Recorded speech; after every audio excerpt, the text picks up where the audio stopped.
Michelle Smiley from Interpretive Coaching, and I am thrilled that you are here, my interpretive coaching community. Today's topic is fear.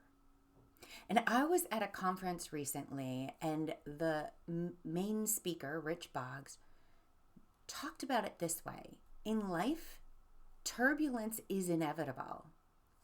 Fear is optional. What a powerful statement. In life, we are going to run into turbulence, some that we can anticipate and some that hits us out of nowhere. And we really can't necessarily control that, but what we get to control is us and our relationship to it. And to decide the fear part of it is optional. Now, hundreds of thousands of years ago, our reptilian brain was designed to create sensations in our body to keep us safe from those larger animals who wanted to eat us as we were hunting on the plains. And that made a lot of sense.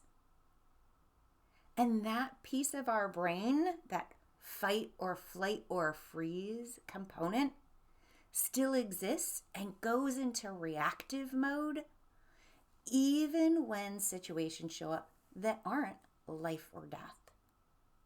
Maybe it's an interview.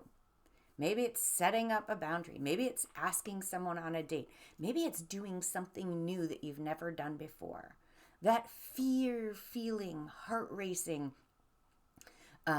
dry throat, dry mouth, shakiness, or however your representation comes out for you, shows up when we're trying to walk out of a space of our comfort zone, when we are going to approach something that is unknown, when we're going after a dream or something we deep down inside wonder whether we can ever really have.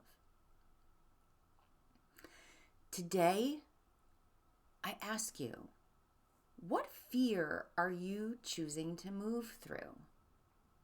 And through that step, whatever it is, you are going to discover even more deeply who you are and what you are capable of.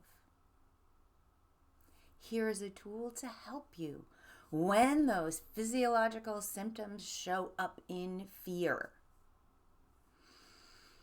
Breathe. Put your hand on your belly and breathe in and breathe out. Do this in the moment or before the moment. Either way, it's going to help your nervous system come into a state of calm. Consider the worst case scenarios and then look at their opposite. What are the best case scenarios? And in those worst case scenarios, is it really about death? Chances are it's not.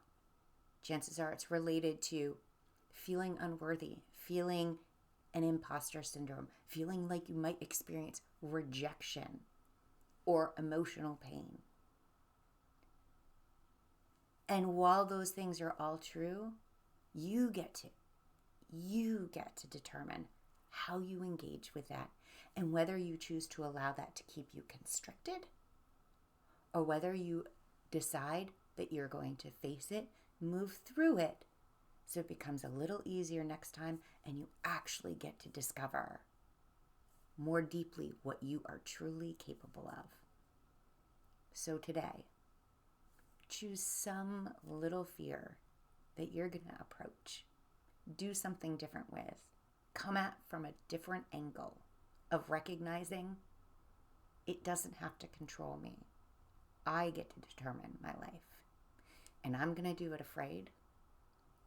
And I'm going to do it anyway.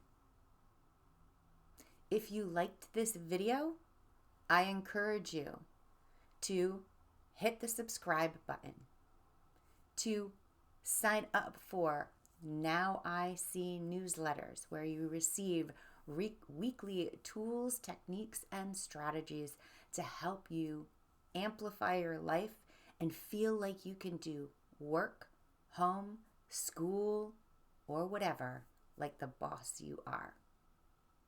And if you want to play with this a little more, download the worksheet on fear that can help you work through some of these things for yourself. Trust me, you can do this, and there's more in you than you ever thought possible. Do it afraid,